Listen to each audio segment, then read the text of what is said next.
संघटित व्हा सांगितलं ना. शिका. आणि का? कारण शिक्षण घेतल्याशिवाय आपली प्रगती होणार नाही. आणि म्हणून त्यांनी बाकी काही ठेवलं नाही.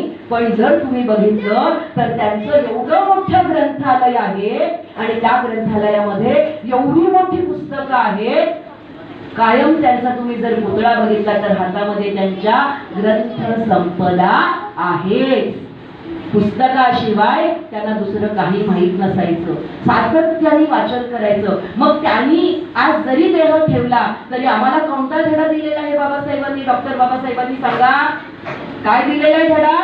शिका आणि संघटित व्हा. जर अन्याय होत असेल तर एकत्र या. एकत्र आल्याशिवाय, एकजुटीशिवाय कार्य सिद्धीला जाणार नाही.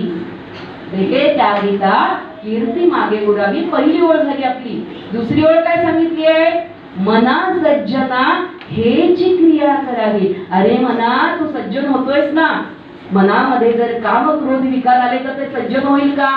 आई मला ओरडली, मैत्रिणी बरोबर भांडण झालं, टीचरने आज मला शिक्षा केली आणि तोच राग मनात ठेवला. पण असा विचार केला, आज माझं काहीतरी चुकलं, आज मी होमवर्क पूर्ण केला नव्हता म्हणून टीचर मला ओरडल्या आणि मग मी उद्या होमवर्क पूर्ण करणार आहे, काम चांगलं करणार आहे. आज मी लिहिताना माझं अक्षर चांगलं आलं नव्हतं म्हणून टीचर मला ओरडल्यात, बाई मला ओरडल्यात, उद्यापासून मी अक्षर चांगलं काढीन. हे म्हणा, तू सज्जन हो. सज्जन हो म्हणजे चांगलं काम करण्यासाठी तू तयार हो. आणि ते काम करण्यासाठी तू तयार झालास की करणारं काम, मग वाचन असेल, भाषण असेल, कविता पाठ करायची असेल, निबंध लिहायचा असेल, जे कर्म आता विद्यार्थ्यांच्या दशेत तुमचं कर्म हेच आहे. सत्कर्म तुमचं हेच आहे. तुम्हाला शाळा शिकायला पाठवलेलं आहे. गुरुजनांचं, आई वडिलांचं उपदेशाचे बोल कानात साठवायचे, ऐकायचे आणि त्यांनी सांगितल्याप्रमाणे क्रिया करायची. दुसऱ्या ओळीत काय सांगितले आपल्याला? मना सज्जना हेची क्रिया करावी. कोणती क्रिया करावी? थोरा मोठ्यांचे बोल, थोरा मोठ्यांचे आदर्श हे आम्हाला नुसतेच कळतील का?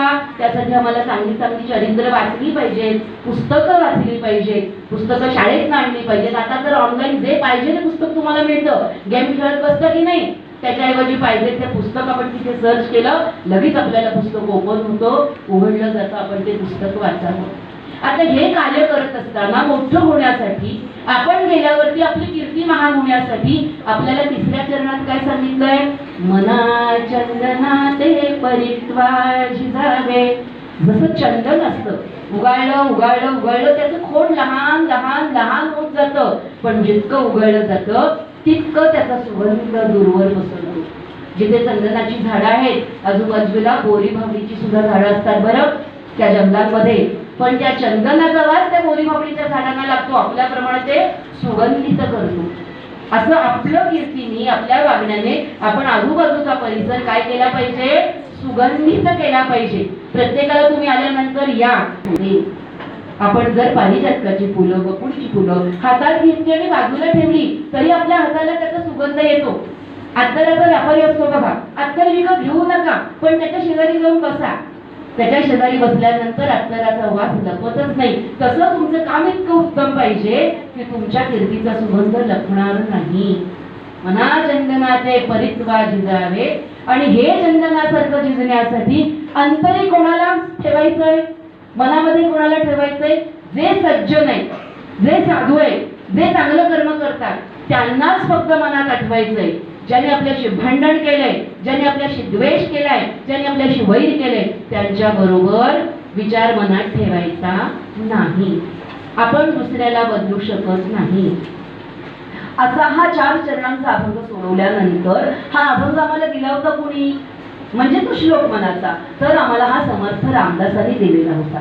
समर्थ रामदास हे ज्यावेळेला संत म्हणून उदयाला आले, नावारूपाला आले, लहानपणापासून त्यांचं वागणं शाळेत असल्यापासून किंवा अगदी लहानपणापासून अतिशय वेगळं होतं. नारायण हे त्यांचं नाव, रामनवमीच्याच दिवशी त्यांचा जन्म, रामाची आणि त्यांची जन्मवेळ पण एकच आणि म्हणून ते स्वतःला रामाचा दास असं म्हणून घ्यायचे. त्यांची उपासना एवढी कडक होती की त्यांना मारुतीने सुद्धा लहानपणी दर्शक दिलेलं होतं. आणि नंतर जसे ते मोठे झाले तेव्हा आई म्हणाली त्यांना की अरे नारायणा, तुला भोवल्यावर चढलेलं मला बघायचंय रे. म्हणाले ठीक आहे. भोल्यावर चढले, मंडोळ्या घातल्या, अंदरपाट धरला, सावधान म्हटल्यावर भोल्यात न बाहेर. आईने काय सांगितलं होतं? तुला भोल्यावर चढलेला बघायचंय. कसं असतं, जेवढं मागितलं ना परमेश्वर तेवढंच देतो बरं का. देवकी माता होती, खूप तप केलं होतं तिने एका जन्मात. त्या जन्मात भगवंत प्रसन्न झाले आणि विचारलं, तुझ्या तपावर मी प्रसन्न झालो, तुला काय पाहिजे? तिने सांगितलं त्या जन्मामध्ये की हे भगवंता, तू माझ्या उदरी जन्माला ये. तथास्तु तथास्तु म्हणाले, उदरी जन्माला ये. तेवढंच दिलं, जेवढं मागितलं तेवढंच दिलं. म्हणून त्या देवकीच्या फक्त उदरी जन्माला आले. तसंच त्यावेळेला यशोदेने तप केलं होतं. तिच्या तपावरती भगवंत प्रसन्न झाले, तुला काय पाहिजे? यशोदा म्हणाली, बाबा भगवंता, तुझं बालपण मला बघायचंय. तिलाही म्हणाले तथास्तु. देवकीच्या पोटी जन्म घेतला, यमुनेतनं गोकुळात गेले. गोकुळामध्ये फक्त किती वर्ष राहिले? बालपण संपेपर्यंत. कारण तिने तेवढंच मागितलं होतं, बालपण संपेपर्यंत तिथे राहिले. म्हणजे आपण मागायला कमी पडतो. म्हणून आपण आपल्या ईश्वराला, जे आपलं आराध्य आहे, कोणतरी आराध्य असतंच, आपण त्या ईश्वराची, त्या भगवंताची आपण काय करत असतो? प्रार्थना करत असतो. त्याला म्हणायचं, माझं चांगलं करण्यासाठी जे जे चांगलं आहे ते तू मला दे. तुला माहिती, मी काही तुला मागत नाही, तूच मला सर्व दे, असं मागायचं. असं मागायचं. पण कोणाकडे मागायचं? मागण्यासाठी काहीतरी अधिकार पाहिजे. त्यावेळेला सगळा समाज कसा होता, तर सगळीकडे 5-5 मुघलशाही, 5-5 शाह्या होत्या. अधिकशाही होती, निजामशाही होती, अवधी सत्ता होती. आणि इतकं सामान्य जनतेचे हाल होते. अहो, दारिद्र्य,